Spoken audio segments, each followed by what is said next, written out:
Energia radiante. Estamos aqui com mais um conteúdo, com uma pessoa muito especial, que tem um significado diferente para mim. Eduardo Marcondes, que é diretor da GPTW, a Great Place to Work, na divisão de liderança. Edu, seja muito bem-vindo. Agradeço enormemente você ter aceitado o nosso convite. Eu estou muito feliz de estar aqui, é um prazer enorme estar aqui com você, de ver essa trajetória linda que você está construindo, criando, né? Desde lá do comecinho, acompanhar até agora esse sucesso todo. Então, para mim, é radiante, como você disse, estar aqui com você hoje. Muito obrigado pelo convite. E eu trago também aqui José Rodolfo Grou, que é o nosso mentor de pessoas, nosso conselheiro de pessoas e cultura na Workplace, para também contribuir com esse tema que é tão importante para a gente falar de gestão de pessoas. Perfeito, agradeço o convite, uma satisfação estar aqui junto também com o Edu, para poder compartilhar e, junto das nossas experiências, levar vocês a um novo nível de consciência em relação a pessoas e cultura. Muito bom. E para a gente começar, eu quero aqui, porque eu só te apresentei brevemente, eu quero que você se apresente. Como é que você construiu essa trajetória para chegar até aqui? Boa. Então eu sou Eduardo Marcondes, mas Eduardo Marcondes é só para me achar lá no LinkedIn. Aí a gente se conecta lá. Mas aqui é só Edu. Edu já está o suficiente, Edu Marcondes. Então hoje estou como diretor do GPTW, mas a minha trajetória começou de uma outra forma. Veio da área de negócios. Então comecei ali minha carreira em marketing, trabalhei em grandes multinacionais e sempre digo que a minha primeira experiência de gestão foi nessa época. E foi catastrófica. Por quê? Porque eu repetia alguns modelos que eu tinha vivido e não entendia essa questão de como pôr pessoas no centro para alcançar resultados. Então, para mim, era ou pessoas ou resultados. E aí eu vim trazendo coisas que não eram muito legais. E isso me despertou uma consciência.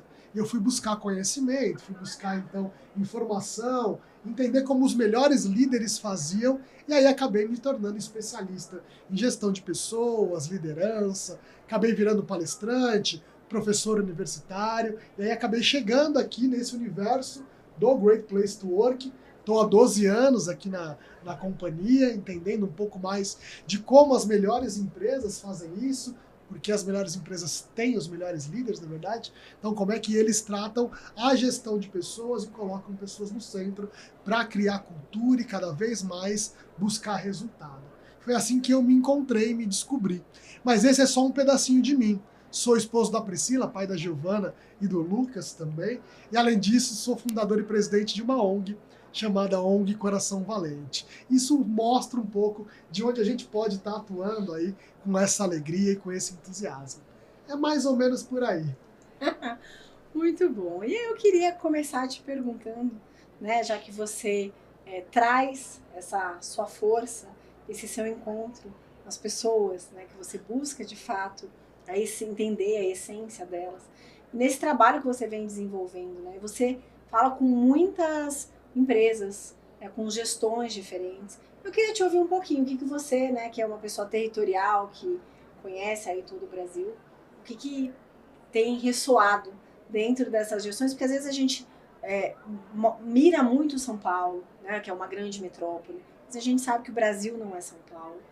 Então eu queria te ouvir um pouquinho sobre a tua experiência e a tua percepção do Brasil. Eu tenho a oportunidade de fazer uma imersão em empresas completamente diferentes. Não só questão territorial, mas também de tamanho, de negócio de atuação. Então a gente fala com empresas do varejo, da indústria, tecnologia. Eu fiz uma jornada grande em umas empresas do agronegócio, então empresas de tudo quanto é tipo. E aí quando a gente vê algo que realmente chama atenção, é quando as empresas conseguem colocar as pessoas no centro. E o que é esse colocar as pessoas no centro? É realmente se importar, ter um interesse genuíno para entender que as pessoas trazem os negócios. Se a gente coloca os negócios na frente das pessoas, a gente tende a fracasso, não tem muito jeito. Então, quando a gente consegue entender que as pessoas são responsáveis por trazer negócios, por trazer resultados, isso realmente muda e muda muito. É claro que de região para região varia um pouco, Estamos num país continental, então tem algumas características diferentes. Mas mesmo com essas características, tem algo em comum. Tem uma linha mestra que conecta as melhores empresas para trabalhar e os melhores e melhores líderes para a gente trabalhar, que é olhar para a pessoa e entender como é que a gente integra isso com cultura, com valores, com propósito. E isso vai realmente trazendo uma conexão diferente e, consequentemente, resultados diferentes, conexões de diversas formas, né, com diversos stakeholders aí que podem ser potencializadas. Então hoje, no Brasil, tem, claro, uma concentração ali no eixo São Paulo-Rio, estendendo para Minas e um pouco do Sul, mas no Brasil inteiro a gente tem empresas fazendo coisas diferentes.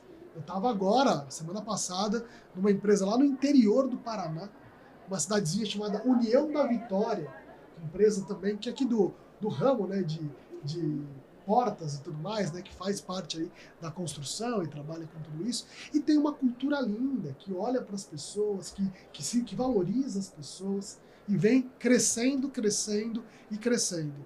Não por coincidência, né, mas por consequência dessa integração.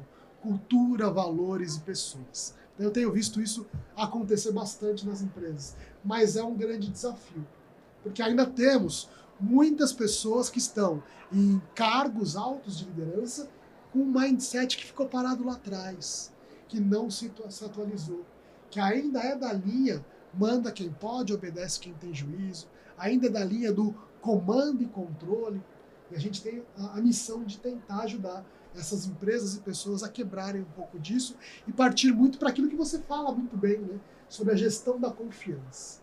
Essa é a base do que o Great Place acredita, a gestão da confiança. Então, quando a gente consegue evoluir para isso, a gente tem um avanço muito grande. Maravilha, é inspirador. É isso que a gente quer viver para as empresas. Muito interessante, porque, como eu estava falando com o Edu, eu venho de uma formação de empresas certificadas de GPTW, né? Então, tive a oportunidade, né, de fazer esse movimento na Gazin, em várias outras empresas que eu trabalhei, e também de ser, né, parceiro, como eu já fui do GPTW. E uma das questões muito importantes que essa trajetória na parceria com o GPTW me ensinou é a questão de ser genuíno. E eu entendo que essa hoje é uma grande diferença quando a gente fala, né, de retenção, atração, retenção, fidelização de talentos, promoção da saúde. Como que, na dinâmica que você vive hoje, né, com todo o ecossistema do GPTW, você tem identificado as empresas a se redescobrirem em relação a como ser genuíno com o seu time? Porque, tradicionalmente, a gente entende que ser genuíno é políticas, práticas, pacotes, benefícios, mas isso já faz parte do passado. Então, quais ações de inovação, Edu, você tem visto aí em relação ao mercado, né, principalmente as empresas que estão já dentro, né, das premiações e certificações do GPTW, em relação a o que elas têm feito para trabalhar a questão de ser genuíno? Terapia, meditação, enfim, o que você tem aí que você pode compartilhar com a gente? Boa pergunta, né? Esse é um grande desafio, né? Porque ser genuíno é uma coisa muito mais intrínseca, né? Vem muito mais de dentro para fora do que de fora para dentro. Então eu sempre falo para os líderes, para as líderes que lidam com pessoas. Primeiro eu preciso trabalhar o meu autoconhecimento. Eu preciso entender qual que é o meu propósito. Faz sentido estar ali? Às vezes, eu estava num treinamento outro dia e um gestor falou assim para mim, eu sou gerente há 10 anos. Eu falei, nossa, que legal. Ele falou, eu adoro ser gerente, eu adoro, é muito legal, é muito bom. Aí ele falou assim, só tem uma coisinha que me incomoda. Eu falei, que coisinha? Ele falou, não, é um detalhe. Eu falei, qual que é o detalhe? Ele falou, a única coisa que me incomoda é lidar com as pessoas. Eu falei, então acho que é uma coisona, não é uma coisinha. Ele falou, não, acho que me interpretei mal, deixa eu refazer. Eu falei, por favor. Ele fala, não, mas é que gente é um bicho difícil, né? Tudo diferente, cada um com uma expectativa, um sonho, uma necessidade. É complicado, Edu. Eu falei, é verdade. Se isso for um peso para você, acendeu um sinal de alerta aí. É difícil ser genuíno assim. Se eu vejo isso como um peso, um fardo, vai ser complicado. Será que eu estou no lugar certo? Então a primeira questão é me perguntar. Eu falo, se pergunte todos os dias, você quer ser líder? Porque tem aquela perguntinha clichê, né? A pessoa nasce líder ou ela se transforma em líder? É claro que tem gente que tem características natas. É só a gente olhar as crianças. Sempre tem uma que lidera a brincadeira, né? Mas não significa que ela vai ser uma excelente líder ou não. Porque ser líder é uma escolha. Tem que ter a ver comigo. Eu falo que para ser genuíno eu tenho que ter uma característica. Eu tenho que gostar de gente. Se eu não gostar de gente, já começou errado. Então, se pergunta, você gosta de gente? Tá no lugar certo? Ou o sapato tá apertado? Porque às vezes a gente é jogado na liderança, né?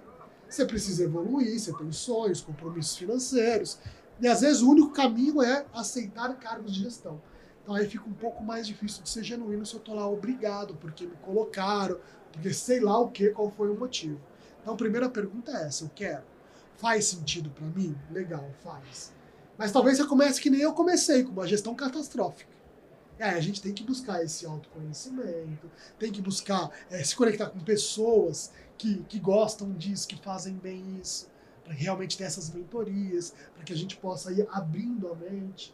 A Thaís fez uma trajetória que ela foi lá se descobrindo como uma líder diferenciada, mas ela precisou de pessoas que se conectavam com elas, ensinavam, abriam esses horizontes. Aí a gente começa a furar a bolha. Por quê? Porque começa a fazer sentido pra gente.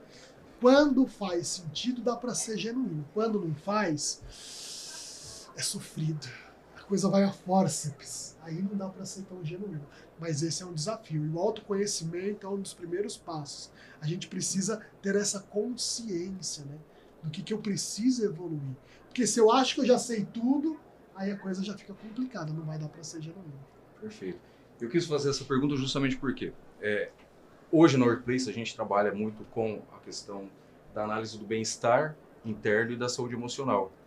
E, na minha experiência, eu tenho identificado muito que líderes que não têm consciência do seu papel, não têm autodireção e não têm um julgamento do sistema, não entendem o contexto, são líderes que, na verdade, eles são chefes. Né? Não têm essa conexão por fazer esse movimento. E o quanto é importante a tua fala, conectar com essa questão de analisar saúde emocional, bem-estar interno. Porque um profissional que tem consciência do papel, autodireção e consegue conectar com o sistema que ele está envolvido, é uma pessoa que é o líder, a líder genuína, que não espera ninguém pedir algo, é a pessoa que gera mudança, faz mobilização, né, e traz esse impacto para o todo. E isso me remete, né, Thaís, a uma das questões que a gente tem trabalhado já há algum tempo, o quanto que é importante ter o coração treinável. E uma das questões que eu falo muito para a Thaís é o quanto que eu admiro a humildade dela em aprender, desaprender e reaprender. Nós temos pautas de reuniões e elementos nossos onde eu falo, Thaís, eu sei que não é fácil estar no seu lugar, mas eu preciso te trazer algumas questões. E ela, com muita humildade e dedicação, ouve e vai para a prática. Então, essa liderança, não só para quem está em cargos táticos, mas principalmente nos estratégicos, é importante. Justamente por quê? Porque o que faz as pessoas terem um amor que têm pela Workplace? É só as paredes? Não. Justamente é se conectar com esse movimento que ela, enquanto CEO, apresenta. Como que você, na sua jornada também agora, né, nesses últimos anos, pós-pandemia, tem observado o comportamento de CEOs, de gerentes, no sentido de aprender, desaprender, reaprender? Teve mudança, não teve? Como que está na sua percepção? A gente ouviu muito que agora, depois da pandemia, a gente aprendeu muito e a gente vai usar isso como grande legado de aprendizagem, não é verdade? Infelizmente, não para todo mundo. Então, a gente ainda tem muito CEO que está com um modelo de pensamento muito atrasado e precisa olhar para isso. Precisa realmente querer desaprender para reaprender. Né? Porque o analfabeto do século XXI é esse, né? Que não sabe descarregar para recarregar. Então, a gente ainda tem muito CEO que está preso nesse modelo. Mas, por outro lado, a gente tem gente que conseguiu olhar para isso e ressignificar tudo isso. E abriu esse espaço. Então, como é que eu vejo o momento de hoje? A gente está num momento que a gente está evoluindo. Apesar de ter gente que ainda ficou preso ali, eu acho que a maioria veio puxando essa mudança de mindset. Impulsionado não só pela pandemia, porque eu acho que é um grande fator, mas também pelas novas gerações que vêm entrando e vêm com uma expectativa nova, uma cobrança nova, vem trazendo mais isso à tona. Então vem provocando mais. A gente fala muito, essa geração isso, essa geração aquilo, mas é uma geração que provoca, é uma geração que faz a gente sair da zona de conforto. E quando a gente sai, a gente consegue ter essa abertura. Então eu vejo que o mercado, quando você olha para o mercado de tecnologia, ele já vai um pouco mais rápido, porque os CEOs já têm uma cabeça um pouco mais aberta ali. Os outros mercados mais tradicionais talvez tenham um passo um pouco mais lento, mas aqueles que não se abrirem a isso estão fadados ao fracasso. Não vai sobrar espaço, que hoje a gente está vendo ali uma demanda muito forte por questões de saúde mental, uma demanda muito forte por questões de flexibilidade, uma demanda muito forte de equilíbrio, né? Eu não gosto nem muito da palavra equilíbrio, mas uma harmonia maior entre a minha vida pessoal e a minha vida profissional. Aqueles que não olharem para isso, entenderem que isso faz parte do negócio, vão ter uma evasão de pessoas. Já tem setores que já está tendo aí uma escassez de pessoas que possam contribuir, que possam trazer. E se não mudar esse mindset, com certeza vai ficar para trás, alguns passos aí. Eu vejo que existe um movimento, mas a gente ainda pode potencializar isso. E aí, você estava falando aqui, né, nos bastidores, o quanto você fala do ambiente também na sua fala. Né? Então, quero que você traga essa fala, mas dentro dessa pergunta, né, o que o ambiente de fato tem te devolvido, Edu? Eu tenho vivido muitos ambientes, né? Porque como eu fico no cliente praticamente, então eu visito ali, vivo muitos ambientes na minha área profissional. E tem ambiente que eu chego que você sente que ele é pesado, que você sente que ele não é acolhedor. E assim eu vou nas melhores empresas para trabalhar e vou naquelas que querem ser um dia, mas que ainda estão num processo. Né? Ao passo, quando você chega num ambiente diferente, parece que as paredes falam. Eu estava numa empresa agora há pouco tempo e tinha até uma frase lá na parede, aqui as paredes falam. E era muito isso, eles desenharam todo um ambiente que era completamente acolhedor e você sentia isso, as pessoas que estavam lá também sentiam isso. Então a gente precisa ter algum lugar que nos acolha. Eu acho que esse é o principal ponto. Quando você se sente acolhido, isso retorna para você em motivação, em vontade, em pertencimento, uma palavra que você trouxe na sua fala ali anterior, que para mim ficou bem marcada e casa muito com o que a gente acredita. Pertencimento. Eu preciso fazer parte daquele grupo, eu preciso me sentir bem naquele lugar. E o ambiente te comunica isso, ele traz esse pertencimento. Então hoje os ambientes que eu visito me trazem um pouco dessa dualidade. Tem alguns ambientes que eu já me sinto ali arredio, e tem outros que me acolhem. E é claro, naqueles que me acolhem, a minha performance também é outra. Né? O meu desejo de estar, o meu encantamento de estar ali, ele reflete também nas minhas falas, no meu dia a dia. Né? É difícil separar isso, o impacto ele vem. Mas como a gente estava falando, não é só a parede, né? É interessante a gente ter todo esse preparo, é interessante a gente investir nisso, porque isso é uma primeira entrada, uma primeira grande impressão. A gente tem que ter pessoas também conectadas com tudo que o ambiente está conversando. Porque não adianta o ambiente, as paredes falarem uma coisa e a liderança falar outra. Porque aí a gente entra numa questão quase que esquizofrênica. Né? Eu tenho um amigo, Cauê Oliveira, que ele fala uma coisa que eu adoro. Ele diz, tá cheio de empresa com parede colorida e gente cinza. E aí não casa, né? E aí joga contra todo aquele investimento que é fundamental. Então a gente precisa também entender isso. E para isso eu acho que tem que conectar ambiente, propósito, pessoas, liderança. E a gente consegue ir harmonizando tudo isso. Mas é o que eu tenho sentido aí em algumas empresas. Uma das questões que eu tenho abordado no livro, né, na Falência Invisível, é justamente a relação de reciprocidade entre empresa, considerando estratégia e cultura, para com as pessoas e subjetividade emocional. Então eu fui buscar em duas bases muito importantes para mim, uma que é na subjetividade, o professor Sigmar Malvese, que foi um grande mestre que eu tive na minha vida acadêmica, e outro do Dejurs, que é o responsável pela psicodinâmica do trabalho, relação com o indivíduo, dentro das suas questões internas, dos seus vieses, se identifica ou não com essas expectativas que a empresa tem em relação a ele, ao ambiente, ao contexto. E fora as pesquisas, mas também minha própria experiência profissional, eu consegui chegar ali numa equação de compreender qual que é a relação que precisa ter? E uma das principais que eu tive como resposta é o respeito e o compromisso com o crescimento, tanto da empresa com o indivíduo, quanto do indivíduo com a empresa. O respeito a gente entende que ele é trabalhado, mas a gente vê, né, pelo menos eu vejo muitas empresas, que a própria liderança, conforme o tempo de convívio, acaba esquecendo desse respeito, porque criam-se relações e vinculações, e dependendo do nível de maturidade e consciência desse líder, começa a tratar às vezes o liderado como um irmão, como filho, como filha, e foge, né, do contexto mais profissional. E a questão relacionada ao desenvolvimento, eu vejo ali um gap muito grande entre ações práticas das empresas e também a disponibilização do indivíduo na cadeira que ocupa para ser claro em relação ao que quer, o que espera, né, tempo que espera de crescimento, tempo que quer ficar naquela empresa, porque fica com medo do que o outro vai pensar.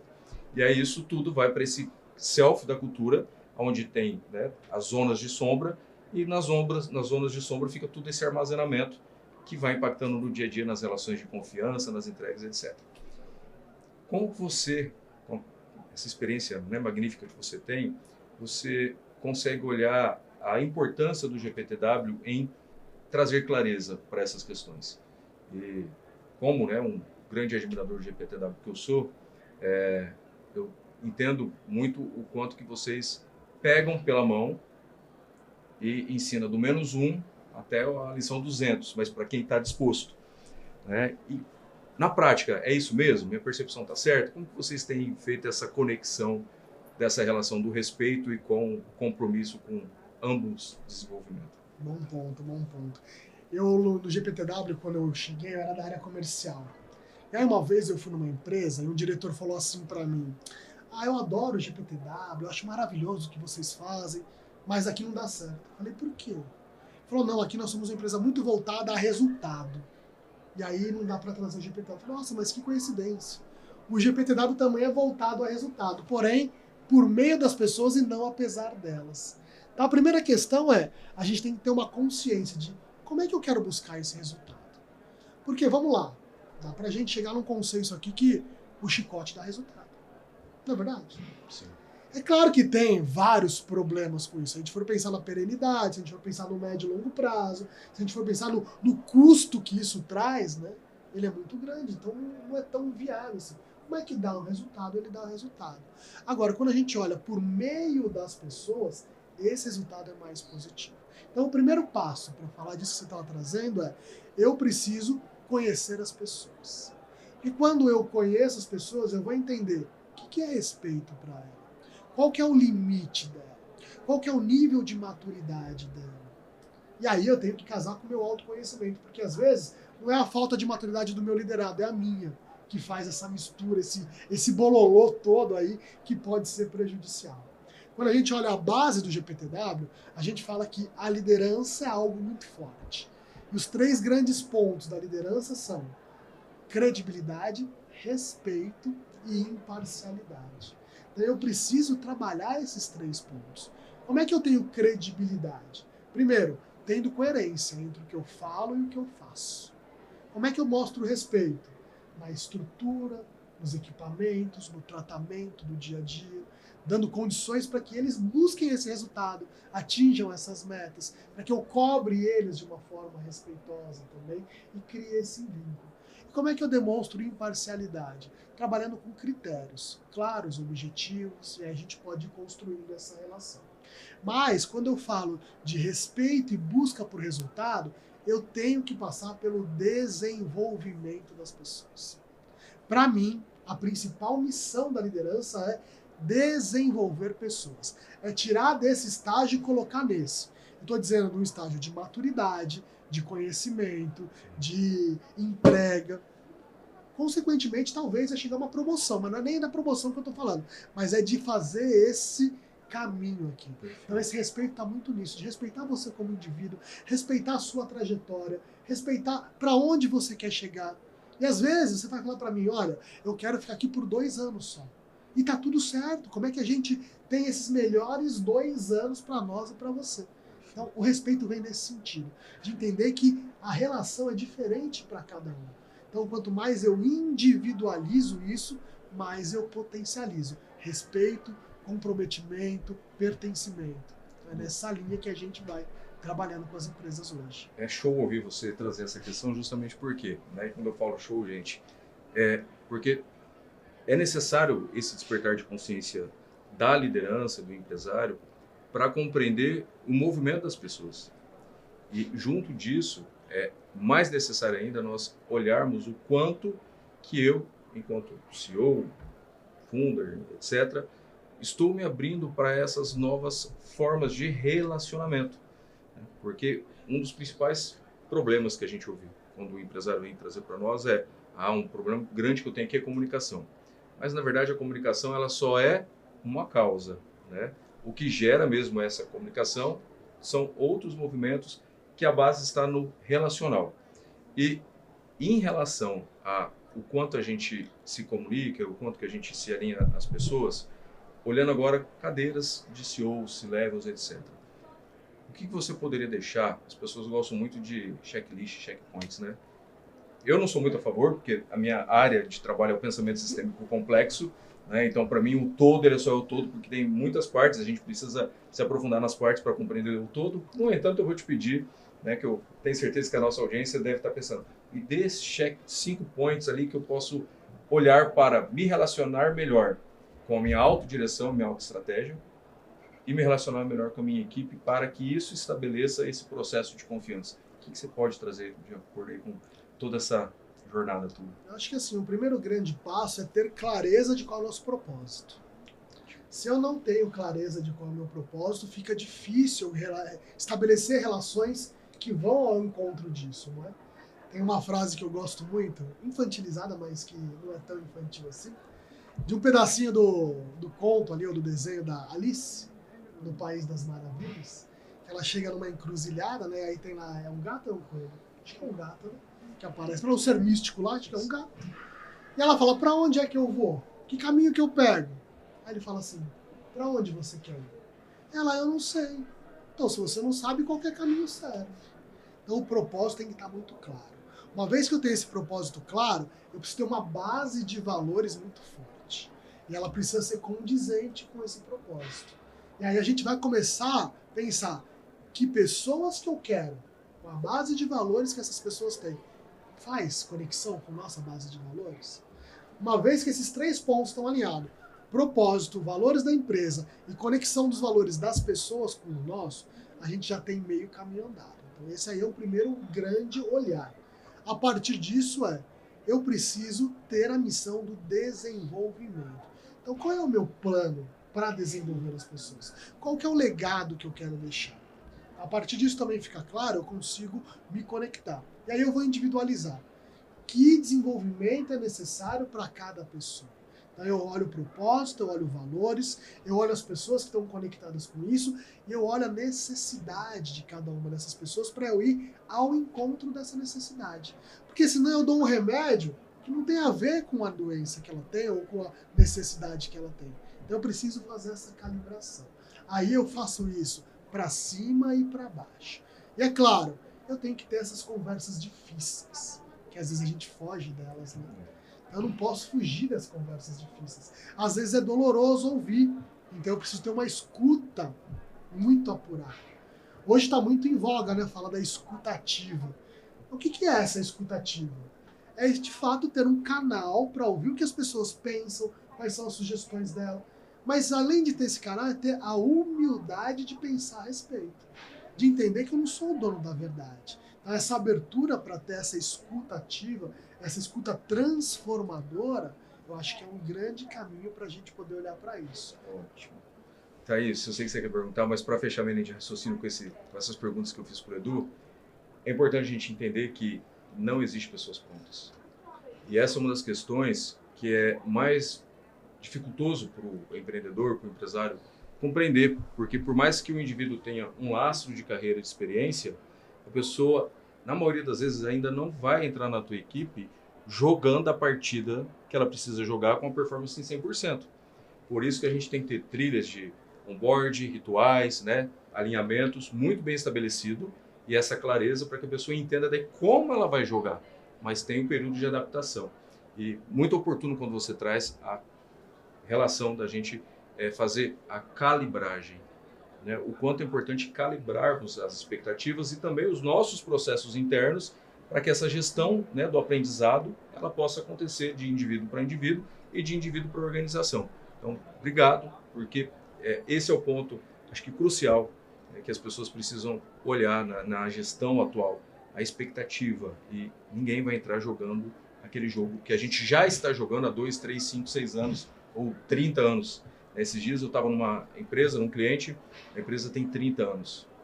E a galera jovem não consegue jogar aquele jogo de quem já está mais tempo na empresa. Então existe o quê? Um grande delay no processo de gestão e isso impactando o nível de confiança e rotatividade. E tem uma coisa legal que você me fez lembrar, que quando a gente pensa, né, em trazer pessoas para o nosso time está rodando, está jogando.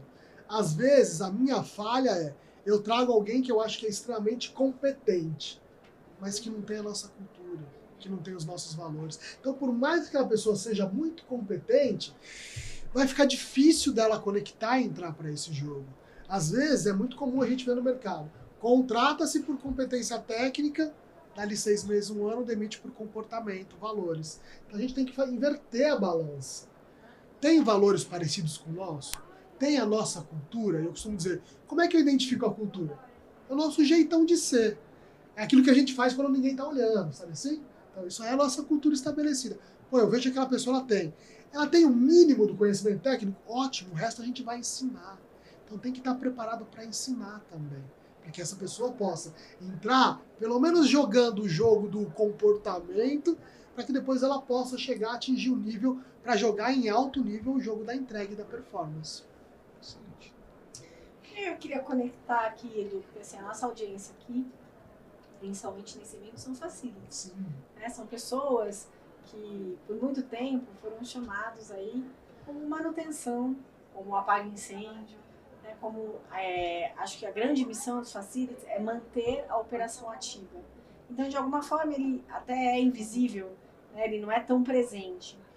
Por ser uma pessoa mais operacional, né, que por muito tempo esteve escondida dentro dos subsolos das empresas, hoje, né, com todo esse movimento de catequização, eles vêm enxergando a luz através das janelas e já em andares corporativos. Assim, o que você tem sentido nessa sua caminhada, né, de como trazer essa liderança inspiradora, assim, essa liderança que de fato coloca a pessoa no centro, né, que dá voz, que coloca a escutatória, e um ponto que você trouxe, que não é só dar a voz, o que eu faço com essa mensagem, né? Mas para que essa audiência aqui que nos assiste, né, e se conecta mais, porque em muitos painéis eu percebi o quanto todo mundo está falando sobre ele ser estratégico, né, ele sair dessa operação e ganhar um palco, porque ele é parte estratégica da companhia. E a gente entende que também a área de facilities ela acabou tomando um corpo dentro das empresas, que não é mais 1 ou 2 pessoas, dependendo do tamanho da corporação, você tem times de 40, 50 pessoas. Então, o que você, na tua experiência, né, tem visto nessa questão, porque o que você traz é obviamente algo que se conecta com a gente, é o que a gente quer ouvir, é música para os nossos ouvidos, mas não é a realidade do todo. A gente ainda sabe que tem muito trabalho, tem muita base a ser catequizada, tem muitos pontos a serem desenvolvidos com essa liderança. Mas, na tua percepção, a liderança do facility, especificamente, o que você tem? Porque é uma área que se conecta muito com gestão de pessoas, né? Ou deveria, porque às vezes ele está abaixo de suprimentos, que eu acho que não faz o menor sentido. Né? Deveria estar ali no ponto de quem precisa. Eu gosto sempre de trazer uma frase que o facility é o cuidador. Ele cuida dos espaços para os espaços cuidarem das pessoas. Então, o que você tem visto dessa liderança especificamente? Eu acho que a gente tem ainda um caminho a percorrer em várias empresas, mas o que eu vejo lá na frente, que algumas já estão na vanguarda, é despertar o protagonismo nessas pessoas. Essas pessoas primeiro precisam agarrar isso para si, entender que ela é protagonista, que ela é estratégica nesse sentido e que ela é essa cuidadora. Eu vou dar um exemplo lá do próprio GPTW. nós temos ali esse contato muito grande, né? Hoje a gente já não tem o nosso espaço físico aqui em São Paulo, mas nós tínhamos o que nós chamamos de madrinha do bem-estar. Então, o nosso facility era uma equipe da madrinha do bem-estar. Por quê? Porque além do espaço, ela cuida do nosso bem-estar como pessoas ali. Então ela trouxe isso para ela como algo do cuidado. Quase que um cuidado ali, no caso dela em específico, maternal. De olhar e entender as pessoas, entender que talvez esteja precisando de algo que ela vai antever e não só ser reativa. Então acho que é muito isso que a gente precisa mirar lá na frente.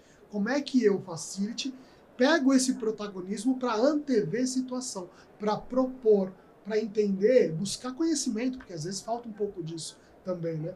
Para que eu busque conhecimento, para que eu me alimente, então, de diversas coisas, para que eu possa, olha, ver algo e já propor uma solução, propor uma mudança, propor algo que vai trazer este bem-estar. Então hoje tem que estar muito claro para o facility que o espaço que ele cuida é um espaço realmente de cuidado com o indivíduo, que traz bem-estar, que proporciona essa saúde física, pela ergonomia e por tudo mais, mas também essa saúde mental. Porque eu quero estar num lugar onde eu me sinta bem. E o facility ele precisa se apropriar disso. Entender que ele é o dono dessa coisa. Que às vezes fica muito sob demanda dos outros. Mas ele precisa ser o demandante. Então ele precisa trazer, propor. Então, acho que não tem outro caminho a não ser buscar conhecimento. Quanto mais se atualiza, quanto mais busca conhecimento, participa de eventos como esse, vê os podcasts, consome palestra, consome e-book. Então isso vai trazendo mais propriedade, mais robustez para falar a respeito, propor e ser ouvido. E também tentar conectar isso com o resultado, né? Porque eu sempre falo, a gente precisa sempre se conectar com a alta liderança e para conectar e dar visibilidade, a gente tem que acertar o coração da alta liderança. Só que o coração da alta liderança não está aqui, está mais aqui embaixo. Então, quanto mais eu consigo entender que, olha, se a gente faz uma proposta diferente de um ambiente, de um sistema de manutenção, o que eu vou ter de save? O que eu vou ter de economia? O que eu vou mexer no ponteiro numérico ali também? Porque isso traz relevância. Eu acho que esse protagonismo, essa busca por conhecimento vai ser o diferencial. Eu já tenho visto isso acontecer em várias empresas. Então eu tenho tido retornos muito importantes. E aí traz visibilidade para a área, traz protagonismo, traz relevância. A gente precisa trabalhar muito isso. E fazer alianças, né? Porque sozinho a gente não consegue, né? Então precisa fazer alianças estratégicas dentro da organização. Com gestão de pessoas, com outras áreas, com suprimentos, com compras. É bom fazer essas alianças também, porque essas pessoas precisam ver o valor nisso. E o complemento que eu faço, né, na fala do Edu com essa pergunta da Thaís, justamente é um movimento muito próximo que a área de RH teve que ir construindo nos últimos anos. Além de mostrar a sua relevância, junto com a área de RH, né, junto com a área de felicidade no trabalho, essas áreas se unificarem e mesmo que formalmente não tenha a nível de organograma determinado uma área de pessoas e bem-estar, mas que essa área possa se unificar e se autodenominar e juntas entenderem como que os indicadores que cada uma precisa fazer entrega pode ser feito em conjunto, sustentado pela estratégia da organização. Por quê? Porque daí a gente minimiza o ego e a vaidade e eleva o sentimento de parceria, de sentimento de equipe conectado com um propósito maior. A partir do momento que o Facility ele começar a fazer esse movimento e a negociar, né, com esses stakeholders, né, ou com os outros atores internos da organização, o Facility ele vai ser ouvido, porque uma das questões que a gente olha, o Facility ele anda muito mais e ouve muito mais com o próprio profissional de RH. O Facility ele tem um impacto de influenciação e de formação de opinião muito maior que a área de RH.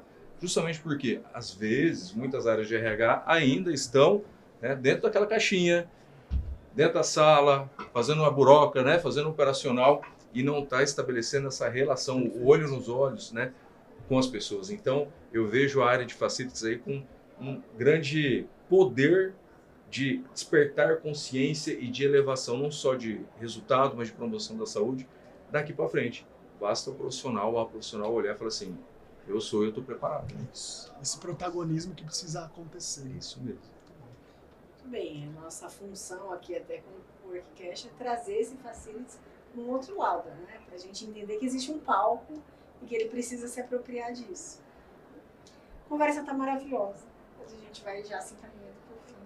E aí eu queria que você trouxesse uma reflexão, né? Se você tivesse o poder de transformar ou de mudar, né, alguma coisa nos workplaces, e olha que você conhece vários, se é uma empresa pequena, média, grande, o que você teria de fato, né, até para a mentalidade, para o mindset dessa gestão, para que a vida das pessoas fosse impactada de uma forma positiva, para que existisse de fato esse cuidado, né, muito mais efetivo na vida das pessoas. Eu sempre trabalho muito a questão da liderança, eu acho que esse é o grande caminho, né? E aí eu gostaria muito de mudar a consciência de que liderança não é um cargo. Liderança é uma atuação. Então eu como facility, o meu time como facility, as pessoas de recursos humanos ou de qualquer outra área podem exercitar a liderança. E aí quando a gente exercita a liderança, colocando a pessoa no centro, trazendo uma fala do Grow, de forma genuína, eu acho que a gente consegue fazer uma mudança muito significativa, porque aí eu consigo olhar quais são as necessidades dessa pessoa e como é que a gente pode atender essas necessidades, superar essas necessidades, para que ela também traga um retorno incrível. Minha mãe dizia uma coisa que eu nunca esqueço, ela dizia assim, ninguém dá aquilo que não tem. Então a gente precisa se encher disso para que as pessoas possam perceber isso e devolver isso. É recíproco, né? A lei da reciprocidade, que você também fala muito bem, né? Eu preciso despertar isso nas pessoas para que elas queiram devolver. Então essa consciência de que eu sou líder, independente se eu tenho um cargo ou não, e sendo líder, eu preciso exercitar esse cuidado, esse olhar para o indivíduo, seja ele do meu time ou não, seja ele um cliente interno meu ou não, faz toda a diferença. Então, se eu pudesse mudar algo assim de uma forma mágica, seria trazer esta consciência de que eu sou líder e preciso exercitar essa liderança. Maravilhoso. Super obrigada, né, por essa troca. Acho que a gente trouxe aqui insights poderosos, né, para que essa liderança de facilities, para quem olha para pessoas, para quem cuida das pessoas, né, possa aqui se apropriar de tudo que você trouxe, né, e entender o que de fato faz uma empresa brilhar os olhos desses colaboradores para que as pessoas se conectem, né, com essa empresa e de fato seja uma empresa referência para que ela queira trabalhar e que ela faça a diferença. Muito obrigada. Eu que agradeço, um prazer estar aqui com vocês. Gratidão imensa, Edu. Obrigada.